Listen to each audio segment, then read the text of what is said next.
Brau. Nuk është habi që pak në 3-4 muajt e fundit, çdo takim që bëhe me zyrtarët e lartë amerikanë me përfaqësues të SPAK-ut, ishte gjithmonë zyra 309, zyra e zotit Klodian Brau, që dilte edhe në fotografitë publike gjatë takimeve. Mesazhi jo në shkrim, por në imazh. I dhënë në imazh dhe faktikisht mesazhi më i fortë është që ne po mbështesim drejtuesin e seksionit kundër korrupsionit në provën e posaçme. Jo drejtuesin e seksionit kundër krimit të organizuar. Pra vetveti ndërkombëtare duan që të përqendrohet veprimtaria e SPAK-ut kryesisht e korrupsionit dhe ai në nivele të larta.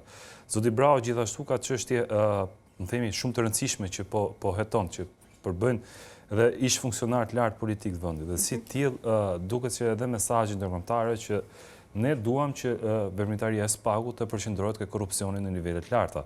Do ta shohim edhe përpara pas datës 19, ku bashkëpunimi i zotit Brau, se doli edhe në sfond zyra 309, bashkëpunimi i zotit Brau do të vijojë sigurisht me prokurorët e tjerë dhe vlen theksoj, zoti Brau ka qenë krau i djathtë i zotit Dumani.